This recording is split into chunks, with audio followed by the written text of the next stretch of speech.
Assalamualaikum warahmatullahi wabarakatuh. Perkenalkan, nama saya Naila Fadila dengan NIM 2430102019. Dan saya Sarah Zulkaidah dengan NIM 2430102026.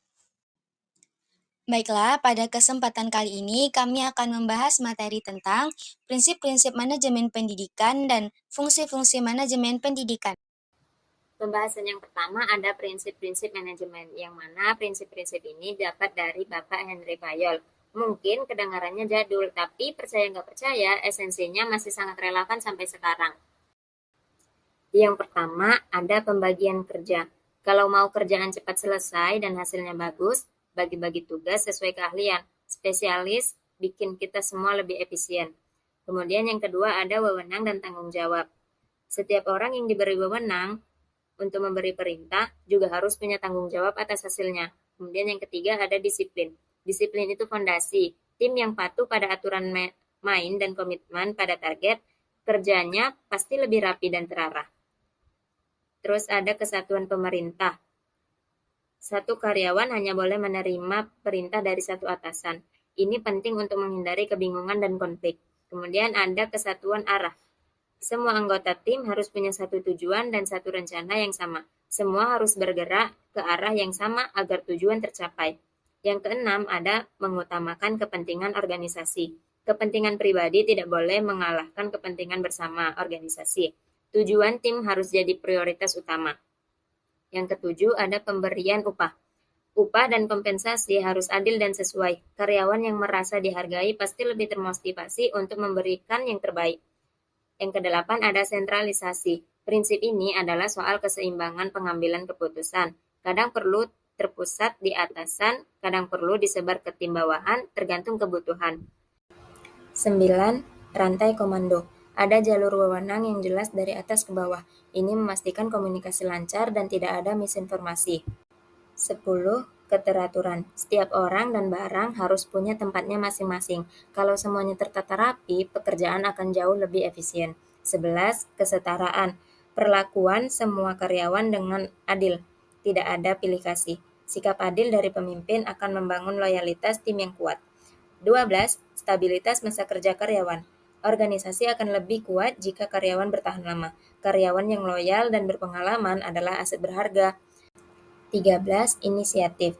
Beri ruang bagi karyawan untuk berani punya ide dan mengambil langkah. Dari inisiatif kecil bisa lahir inovasi yang besar. Kemudian yang terakhir, semangat kelompok. Dan yang terakhir, bangun kebersamaan dan persatuan. Tim yang punya semangat solid akan lebih produktif dan harmonis. Prinsip-prinsip manajemen pendidikan. Prinsip-prinsip manajemen pendidikan adalah dasar-dasar yang membimbing pelaksanaan manajemen dalam bidang pendidikan untuk mencapai tujuan pendidikan yang efektif dan efisien. Berikut beberapa prinsip-prinsip manajemen pendidikan. Yang pertama, perencanaan atau planning. Manajemen pendidikan harus melaksanakan program-program pendidikan dengan matang. Ini mencakup penetapan tujuan pendidikan, merumuskan kebijakan, serta menyusun strategi untuk mencapai tujuan tersebut. Yang kedua, pengorganisasian atau organizing, yaitu proses pengorganisasian mencakup menyusun organisasi yang jelas dan pengaturan sumber daya seperti guru, fasilitas, dan bahan ajar agar dapat mencapai tujuan pendidikan. Yang ketiga, pengarahan atau directing. Pengarahan berkaitan dengan memotivasi dan memberikan arahan kepada siswa, guru, dan staf lainnya agar mereka dapat bekerja sama dalam mencapai tujuan pendidikan. Yang keempat, pengawasan atau controlling. Pengawasan berfungsi untuk memastikan bahwa kegiatan pendidikan berjalan sesuai dengan rencana yang telah ditetapkan. Ini termasuk evaluasi terhadap kinerja siswa, guru, serta program-program yang sedang dijalankan dan melakukan penyesuaian apabila terjadi penyimpangan dan ketidaksesuaian.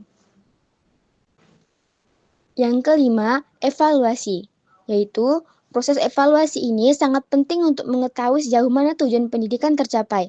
Evaluasi tidak hanya dilakukan pada hasil belajar siswa, tetapi juga terhadap proses pembelajaran, kualitas pembelajaran, serta sistem manajemen yang ada. Yang keenam, partisipasi dan keterlibatan. Dalam manajemen pendidikan, penting untuk melibatkan semua pemangku kepentingan seperti guru, siswa, orang tua, maupun masyarakat dalam pengambilan keputusan. Yang ketujuh, pengelolaan sumber daya. Sumber daya yang dimaksud meliputi sumber daya manusia seperti guru, staf, pengelola, serta sumber daya fisik seperti pendidikan, infrastruktur, dan sumber daya finansial. Pendidikan perlu mengelola sumber daya ini secara efisien dan efektif. Yang kedelapan, keberlanjutan.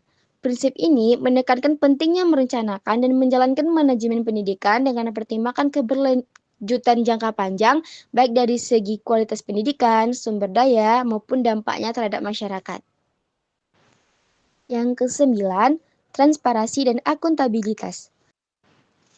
Manajemen pendidikan harus dilakukan dengan transparansi dan akuntabilitas. Dengan prinsip transparansi dan akuntabilitas, semua kebijakan harus dapat dipertanggungjawabkan kepada publik dan pemangku terkait serta prosesnya harus jelas dan terbuka. Yang ke-10, inovasi dan pengembangan.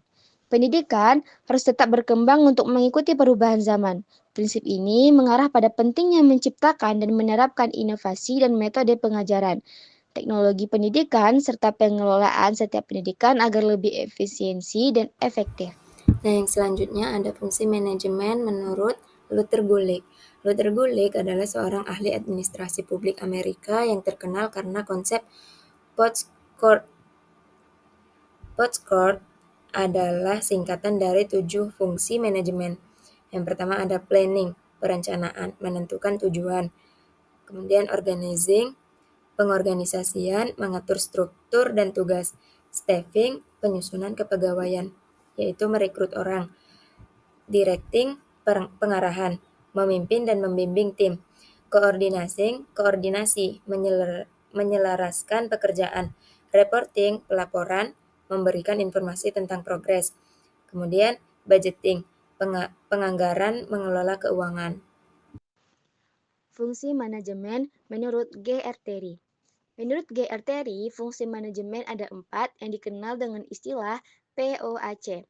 Yang pertama, yaitu planning atau perencanaan, yakni menentukan tujuan yang ingin dicapai, serta menyusun strategi, langkah, dan metode untuk mencapai tujuan. Fungsi yang kedua sebagai organizing atau pengorganisasian, yaitu menyusun struktur organisasi, membagi tugas, wewenang, dan tanggung jawab sesuai kemampuan personil. Fungsi yang keempat sebagai actuating atau penggerakan maupun pelaksanaan, yaitu mengarahkan, memotivasi, dan membimbing anggota agar melaksanakan tugas sesuai rencana dan berhubungan dengan kepemimpinan atau leadership. Yang keempat, controlling atau pengawasan atau pengendalian, yaitu mengukur pelaksanaan dengan rencana dan melakukan evaluasi serta koreksi bila terjadi penyimpangan. Jadi, menurut G.R. Terry, manajemen adalah proses merencanakan, mengorganisasikan, menggerakkan, dan mengawasi pekerjaan anggota organisasi untuk mencapai tujuan secara efektif dan efisien. Selanjutnya ada fungsi manajemen menurut Harold Kunz dan Cyril O'Donnell. Fungsi manajemen terdiri dari 5 elemen utama, sering disingkat dengan POASIC: planning, organizing, actuating, staffing, dan controlling. Planning menentukan tujuan dan strategi. Organizing mengatur struktur dan membagi tugas. Actuating memimpin dan memotivasi tim. Staffing merekrut dan menempatkan orang yang tepat. Controlling memantau kinerja dan melakukan koreksi.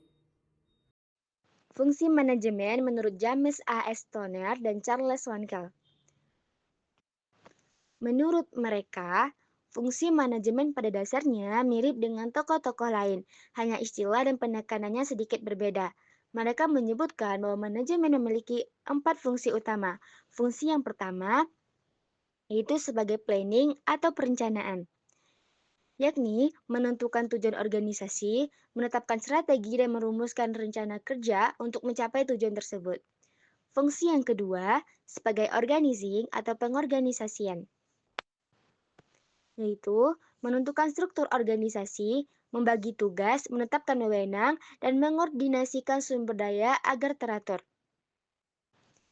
Yang ketiga, sebagai leading atau kepemimpinan ataupun pengarahan, yaitu mengarahkan, memotivasi, mempengaruhi, serta mengkomunikasikan kepada anggota organisasi agar mau bekerja untuk mencapai tujuan. Fungsi yang keempat sebagai controlling atau pengawasan, yaitu memantau dan mengevaluasi pelaksanaan kerja, membandingkan hasil dengan rencana, serta mengambil tindakan korektif bila ada penyimpangan. Jadi, menurut Stoner dan Wankel, fungsi manajemen dirangkum dalam POLC, yakni planning, organizing, leading, serta controlling. Kemudian ada fungsi manajemen menurut Sondang. Profesor Dr. Sondang P. Siagian merupakan seorang tokoh manajemen dan administrasi publik di Indonesia. Merangkum fungsi manajemen menjadi 4 elemen yang saling berkesinambungan, yaitu perencanaan atau planning, menentukan tujuan dan langkah-langkah untuk mencapainya. Kemudian pengorganisasian atau organizing, mengatur struktur, membagi tugas, dan mendelegasi wewenang. Kemudian ada penggerakan atau actualing, memotivasi dan mengarahkan karyawan agar bekerja sesuai rencana. Lalu pengawasan atau controlling, memantau kinerja dan mengambil tindakan koreksi jika terjadi penyimpangan.